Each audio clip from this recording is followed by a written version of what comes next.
Thank you for joining Wars of the Rosies. And this is Adoptive Masonry from the Encyclopedia of Freemasonry by Albert G. Mackey. Adoptive Masonry, an organization which bears a very imperfect resemblance to Freemasonry in its forms and ceremonies, and which was established in France for the initiation of females, has been called by the French thus, or Adoptive Masonry, and the societies in which the initiates take place have received the name of thus, or Adoptive Lodges. This appellation is derived from the fact that every female or adoptive lodge is obligated by the regulations of the association to be, as it were, adopted by, and thus placed under the guardianship of, some regular lodge of Freemasons. As to the exact date which we are to assign for the first introduction of this system of female masonry, there have been several theories, some of which, undoubtedly, are wholly untenable, since they have been founded, as Masonic historical theories too often are, on an unwarrantable mixture of facts and fictions, of positive statements and problematic conjectures. Mons J.S. Brauby, a distinguished French Mason, in his work thus, places the origin of adoptive masonry in the 17th century and ascribes its authorship to Queen Henrietta Maria, the widow of Charles I of England, and he states that on her return to France, after the execution of her husband, she took pleasure in recounting the secret efforts made by the Freemasons of England to restore her family to their position and to establish her son on the throne of his ancestors. This, it will be recollected, was once a prevalent theory, now exploded, of the origin of Freemasonry, that it was established by the Cavaliers as a secret political organization in the times of English Civil War between the King and the Parliament, and as an engineer for the support of the former. Brauby adds that the Queen made known to the ladies of the court in her exile the words and signs employed by her Masonic friends in England as their modes of recognition, and by this means instructed them in some of the mysteries of the institution, of which, he says, she had been made the protectress after the death of the king. This theory is so full of absurdity, and its statements so flatly contradicted by well-known historical facts, that we may at once reject it as wholly apocryphal. Others have claimed Russia as the birthplace of adoptive masonry, but in assigning that country and the year 1712 as the place and time of origin, they have undoubtedly confounded it with the chivalric order of St. Catherine, which was instituted by the Tsar, Peter the Great, in honor of the Tsarina, Catherine, and which, although at first it consisted of persons of both sexes, was subsequently confined exclusively to females. But the Order of St. Catherine was in no manner connected with that of Freemasonry. It was simply a Russian order of female knighthood. The truth seems to be that the regular lodges of adoption owed their existence to those secret associations of men and women which sprang up in France before the middle of the 18th century, and which attempted in all of their organization, except the admission of female members, to imitate the institution of Freemasonry. Cowbell, who, in his work thus, an interesting but not always a trustworthy work, adopts this theory, says that female masonry was instituted about the year 1730, that it made its first appearance in France, and that it was evidently a product of the French mind.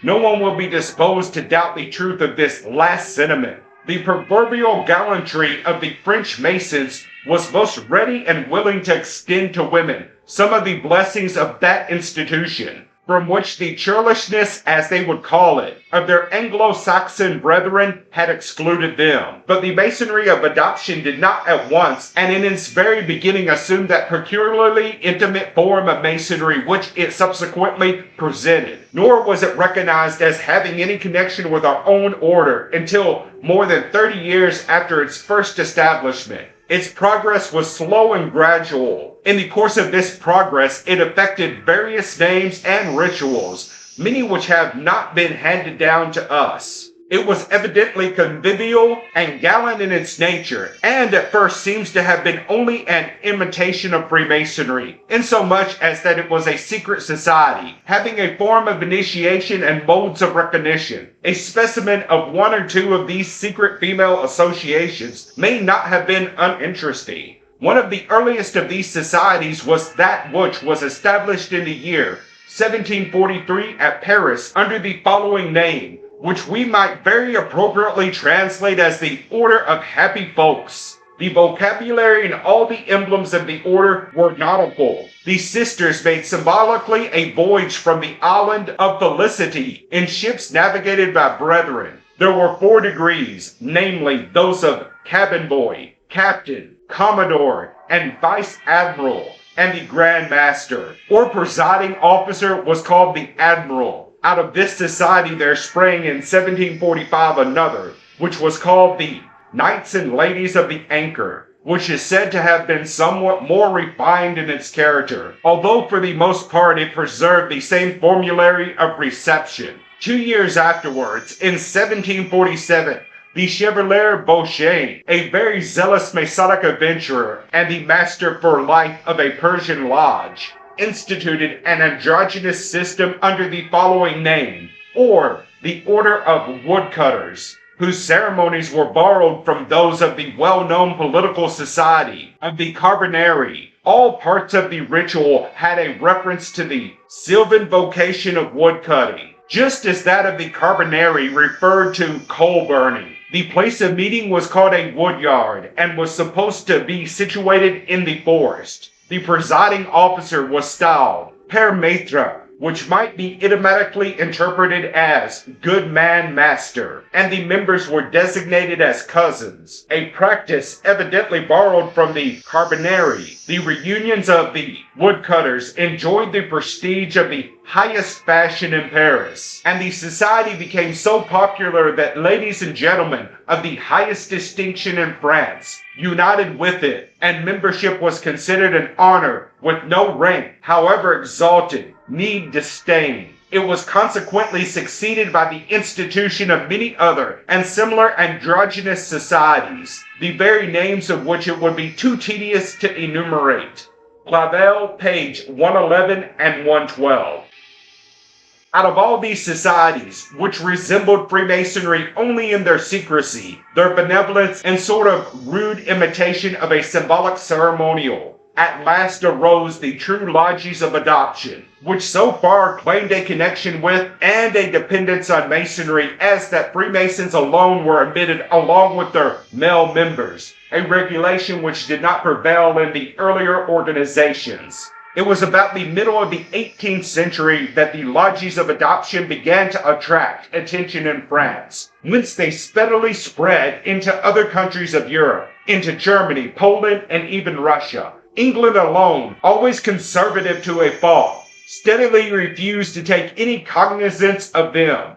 The Masons, says Cowell, page 112, embraced them with enthusiasm as a practicable means of giving to their wives and daughters some share of the pleasures which they themselves enjoyed in their mystical assemblies. And this, at least, may be said of them, that they practiced with commendable fidelity and diligence the greatest of the Masonic virtues, and that the banquets and balls, which always formed an important part of their ceremonial, were distinguished by numerous acts of charity. The first of these lodges of which we have any notice was established in Paris in the year 1760 by the Count de Benneville. Another was instituted at Nijmegen in Holland in 1774, over which the Prince of Waldeck and the Princess of Orange presided. The Lodge of St. Antoine at Paris organized a dependent lodge of adoption, which the Duchess of Bourbon was installed as Grand Mistress, and the Duke of Charles, the Grand Master of French Masonry,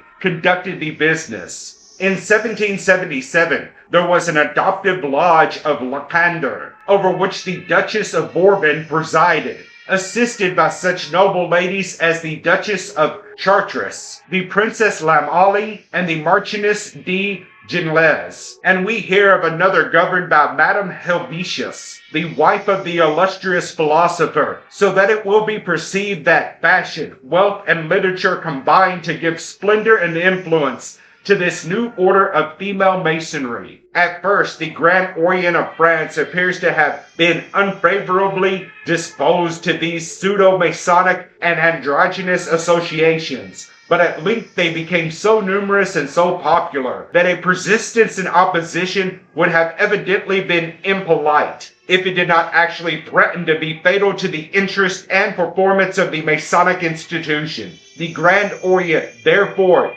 yielded its objections, and resolved to avail itself of that which it could not suppress. Accordingly, on the 10th of June 1774, it issued an edict by which it assumed the protection and control of the lodges of adoption. Rules and regulations were provided for their governance, among which were two. First, that no males except regular Masons should be permitted to attend them, and secondly, that each lodge should be placed under the charge and held under the sanction of some regularly constituted lodge of Masons, whose master, or in his absence, his duty should be the presiding officer, assisted by a female president or mistress. And such has been the organization of all lodges of adoption.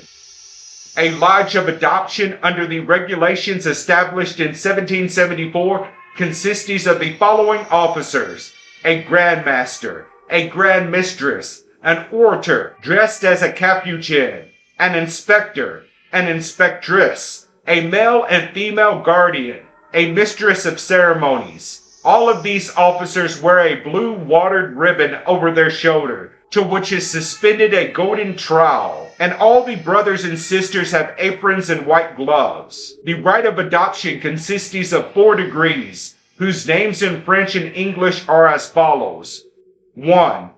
Female apprentice. 2. Craftswoman. 3. Mistress. 4. Perfect Mason. It will be seen that the degrees of adoption in their names and their apparent reference to the gradations of employment in an operative art are simulated to those of legitimate Freemasonry, but it is in these respects only that the resemblance holds good. In the details of the ritual, there is a vast difference between the two institutions. There was a 5th degree added in 1817 by some modern writers called Female Elect, Sublime Dame Écossaise, or Sovereign Illustrious Dame Écossaise. But it seems to be a recent and not generally adopted innovation. At all events, it constituted no part of the original rite of adoption. The first, or female apprentice's degree, is simply preliminary in its character, and is intended to prepare the candidate for the more important lessons which she is to receive in the succeeding degrees. She is presented with an apron and a pair of white gloves. The apron is given with the following charge, in which, as in all other ceremonies of the order, the Masonic system of teaching by symbolism is followed. Permit me to decorate you with this apron. Kings, princes, and the most illustrious princesses have esteemed, and will ever esteem it an honor to wear it, as being the symbol of virtue. On receiving the gloves, the candidate is thus addressed: the color of these gloves will admonish you that candor and truth are virtues inseparable from the character of a true Mason. Take your place among us, and be pleased to listen to the instructions which we are about to communicate to you. The following charge is then addressed to the members by the orator: My dear sisters, nothing is better calculated to assure you of the high esteem our society entertains for you than your admission as a member. The common herd, always unmannerly, full of the most ridiculous prejudices, has dared to sprinkle on us the black poison of calumny. But what judgment could it form when deprived of the light of truth, and unable to feel all the blessings which result from its perfect knowledge?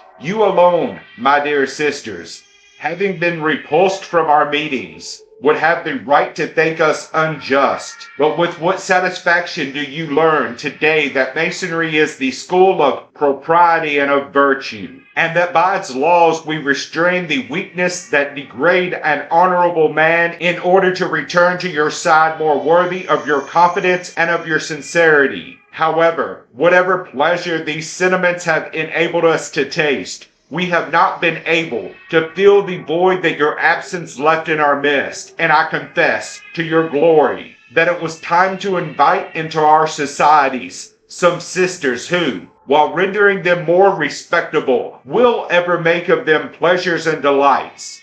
We call our lodge temples of virtue, because we endeavor to practice it. The mysteries which we celebrate therein are the grand art of conquering the passions, and the oath that which we take to reveal nothing is to prevent self-love and pride from entertaining at all into the good which we ought to do. The beloved name of adoption tells you sufficiently that we choose you to share the happiness that we enjoy in cultivating honor and charity. It is only after a careful examination that we have wished to share it with you. Now that you know it, we are convinced that the light of wisdom will illuminate all the actions of your life, and that you will never forget that the more valuable things are, the greater is the need to preserve them. It is the principle of silence that we observe. It should be inviolable. May the God of the universe who hears us vouchsafe to give us strength to render it so. It will be seen that throughout this charge there runs a vein of gallantry which gives the true secret of the motives which led the organization of the society, and which, however appropriate to a lodge of adoption, would scarcely be in place in a lodge of the legitimate order. In the second degree, campagnone, or craftswoman, corresponding to our fellow craft, the lodge is made the symbol of the Garden of Eden, and the candidate passes through a mimic representation of the temptation of Eve, the fatal efforts of which, culminating in the deluge and the destruction of the human race, are impressed upon her in the lecture or catechism. Here we have a scenic representation of the circumstances connected with that event. As recorded in Genesis, the candidate plays the role of our common mother. In the center of the lodge, which represents the garden, is placed the tree of life, from which ruby apples are suspended. The serpent, made with theatrical skill to represent a living reptile, embraces in its coils the trunk. An apple plucked from the tree is presented to the recipient, who is pressured to eat it by the promise that thus alone can she prepare herself for receiving a knowledge of the sublime mysteries of Freemasonry. She receives the fruit from the tempter, but no sooner has she attempted to bite it than she is startled by the sound of thunder. A curtain which has separated her from the members of the lodge is suddenly withdrawn, and she is detected in the commission of the act of disobedience.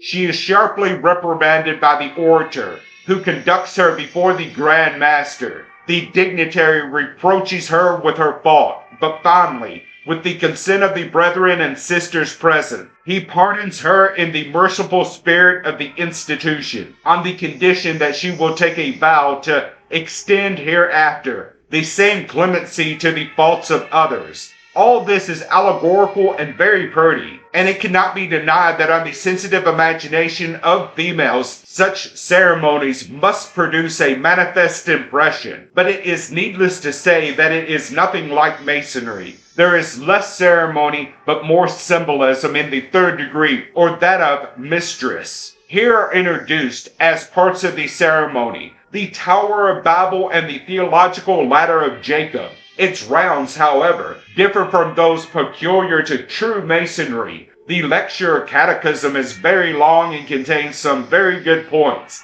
in its explanations of the symbols of the degrees. Thus, the Tower of Babel is said to signify the pride of man, its base, his folly, the stones of which it was composed, his passions, the cement which united them, the poison of discord, and its spiral form, the devious and crooked ways of the human heart. In this manner there is an imitation, not of the letter and substance of legitimate Freemasonry, for nothing can in these respects be dissimilar, but of that mode of teaching by symbols and allegories, which is its peculiar characteristic.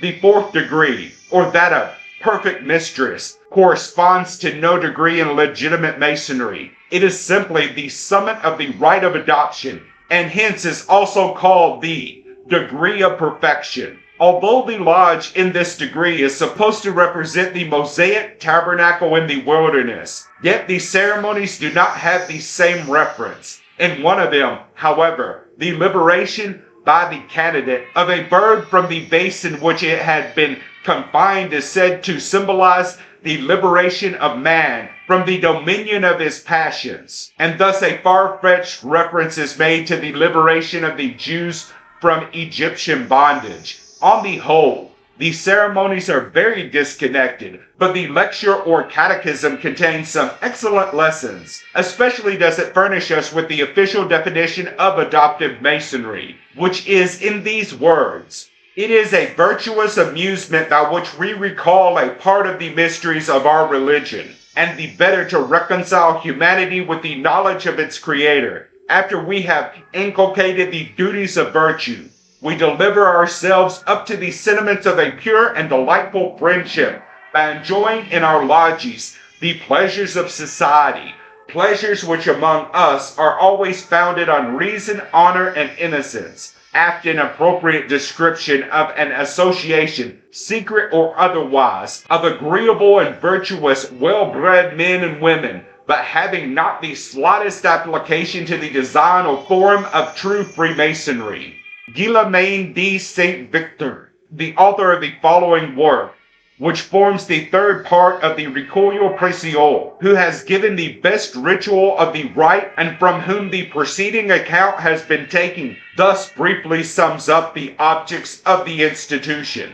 The first degree contains only, as it ought, moral ideas of Masonry. The second is the initiation into the first mysteries, commencing with the sin of Adam and concluding with the Ark of Noah as the first favor which God granted to men. The third and fourth are merely a series of types and figures drawn from the Holy Scriptures, by which we explain to the candidate the virtues which she ought to practice. Page 13, edition 1785.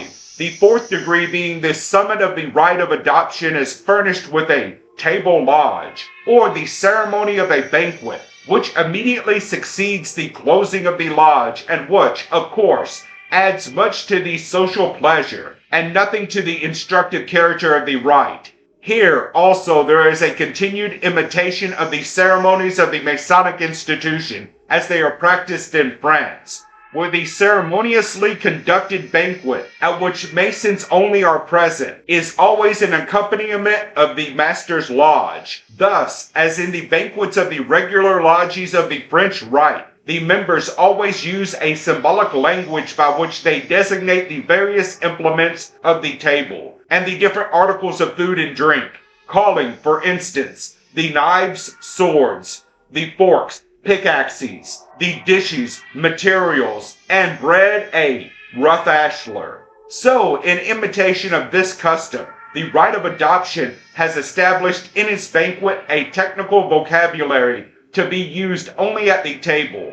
Thus, the lodge room is called Eden, the doors, barriers, the minutes a ladder, a wine glass is styled a lamp, and its contents oil, water being white oil, and wine red oil. To fill your glass is to trim your lamp. To drink is to extinguish your lamp, with many other eccentric expressions. Much taste, and in some instances, magnificence, are displayed in the decorations of the lodge room of the adoptive rite. The apartment is separated by curtains into different divisions, and contains ornaments and decorations, which of course vary in different degrees. The orthodox Masonic idea that the lodge is a symbol of the world is here retained, and the four sides of the hall are said to represent the four continents, the entrance being Europe, the right side Africa, the left America, and the extremity in which the Grand Master and Grand Mistress are seated,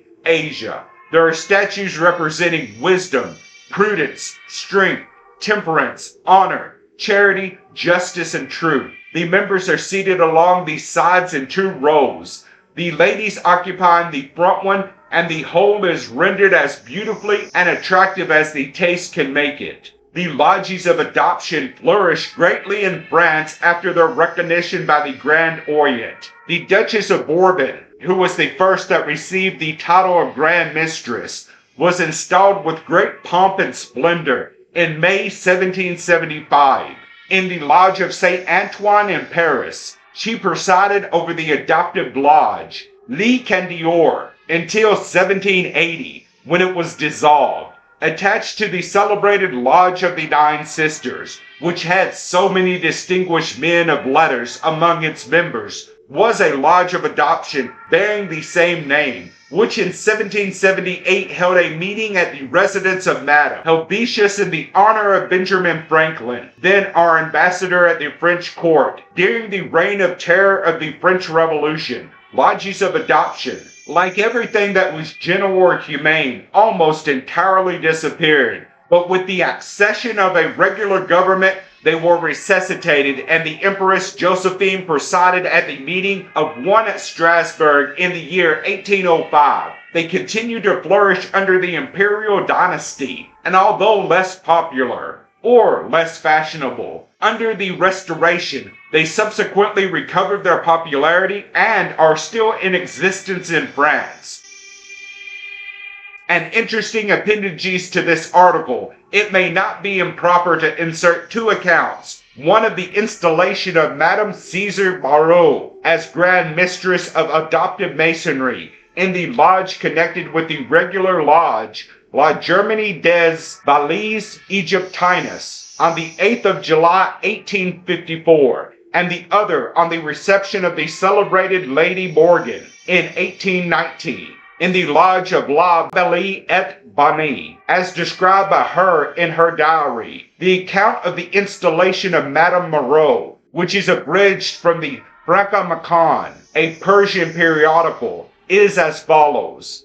The fete was most interestingly and admirably arranged after the introduction in due form of a member of Brethren and Sisters. The Grand Mistress-elect was announced, and she entered, preceded by the 5 lights of the lodge and escorted by the spectress, depositrix, oratrix, and mistress of ceremonies, Mons J.S. Brabi, the master of the lodge, La Jerusalem de Valles Egyptinus, conducted her to the altar where, having installed her into office and handed her a mallet as the symbol of authority, he addressed her in a copy of verses, whose merit will hardly claim for them a repetition. To this she made a suitable reply, and the lodge then proceeded to the reception of a young lady, a part of the ceremony of which is thus described. Of the various trials of virtue and fortitude to which she was subjected, there was one which made a deep impression, not only on the fair recipient, but on the whole assembled company. 4 boxes were placed, one before each of the male officers. The candidate was told to open them, which she did, and from the first and the second drew faded flowers and soiled ribbons and laces, which being placed in an open vessel were instantly consumed by fire, as an emblem of the brief duration of such objects. From the third she drew an apron, a blue silk scarf, and a pair of gloves, and from the fourth a basket containing the working tools in silver gilt. She was then conducted to the altar, where, on opening the 5th box, several birds which had been confined in it escaped, which was intended to teach her that liberty is a condition to which all men are entitled, and of which no one can be deprived without injustice. After having taken the vow, she was instructed in the modes of recognition, and having been clothed with the apron, scarf, and gloves, and presented with the implements of the order, she received from the Grand Mistress an esoteric explanation of all these emblems and ceremonies.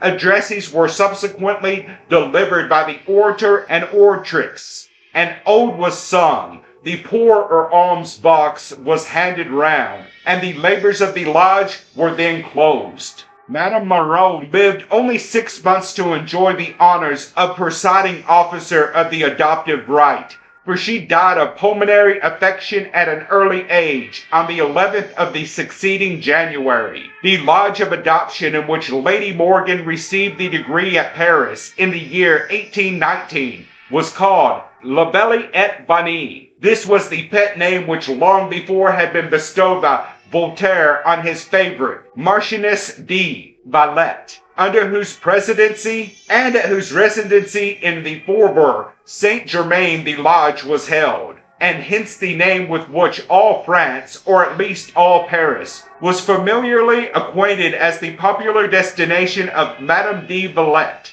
Lady Morgan, in her description of the Masonic faith, says that when she arrived at the Hotel La Valette, where the lodge was held, she found a large concourse of distinguished persons ready to take part in the ceremonies. Among these were Prince Paul of Württemberg, the Count de Cassis, elsewhere distinguished in Masonry, the celebrated Dinan, the Bishop of Jerusalem, and the illustrious actor Talma. The business of the evening commenced with an installation of the officers of a sister lodge, after which the candidates were admitted. Lady Morgan describes the arrangements as presenting, when the doors were opened, a spectacle of great magnificence, a profusion of crimson and gold, marble burst, a decorated throne and altar, an abundance of flowers and incense of the finest odor which filled the air, gave to the whole a most dramatic and scenic effect. Music of the grandest character mingled its harmony with the mysteries of initiation, which lasted for 2 hours, and when the lodge was closed there was an adjournment to the hall of refreshment, where the ball was opened by the Grand Mistress, with Prince Paul of Württemberg.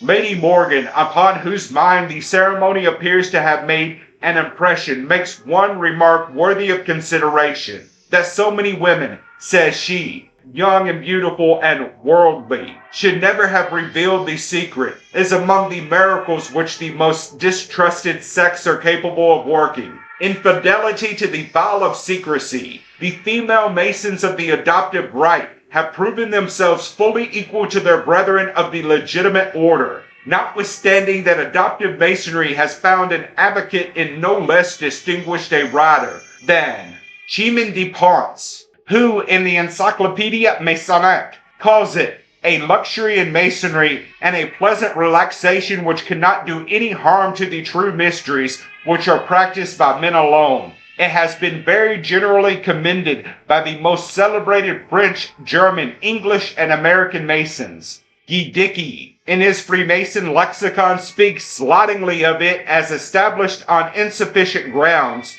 and expresses his gratification that the system no longer exists in Germany. Thory, in his History of the Foundation of the Grand Orient, page 361, says that the introduction of adoptive lodges was a consequence of the relaxation of Masonic discipline, and he asserts that the permitting of women to share in the mysteries, which should exclusively belong to men, is not in accord with the essential principles of the Masonic order. The Abbé Robin, the author of the enabled work seen here, page 115, that the custom of admitting women into Masonic assemblies will perhaps be, at some future period, the cause of the decline of Masonry in France. The prediction is not, however, likely to come to pass, for while legitimate Masonry has never been more popular or prosperous in France than it is at this day, it is the lodges of adoption that appear to have declined. Other writers in other countries have spoken in similar terms,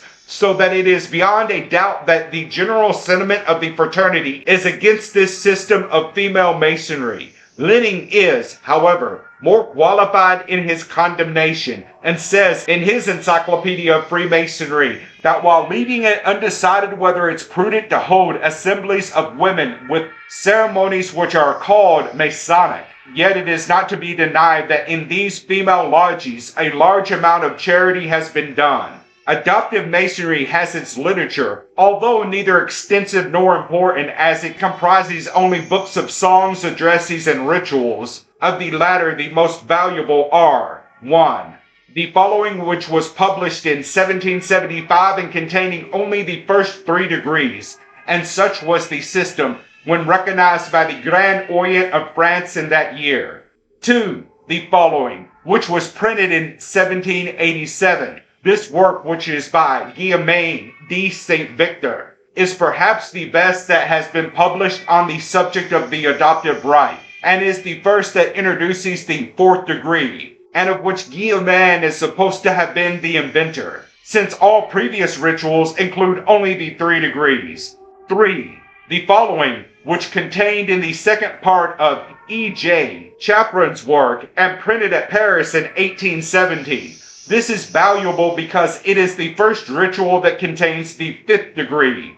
4. The following work, which is by Charles Monselet, is of no value as a ritual, being simply a tale founded on circumstances connected with adoptive masonry. In Italy, the Carbonari, or Wood Burners, a secret political society, imitated the Freemasons of France in instituting an adoptive rite attached to their own association. Hence, an adoptive lodge was founded at Naples in the beginning of this century, over which presided that friend of Masonry, Queen Caroline, the wife of Ferdinand II. The members were styled Ganneri, or female gardeners, and they called each other Cugini, or female cousins, in imitation of the Carbonari, who were recognized as Biani Cugini, or good cousins. The lodges of Ganneri flourished as long as the Grand Lodge of Carbonari existed at Naples. Thank you for watching, and please don't forget to share, like, subscribe, and comment. And if you can, please consider donating to Wars of the Rosies. Links to PayPal and Patreon are in the description. Thank you so very much.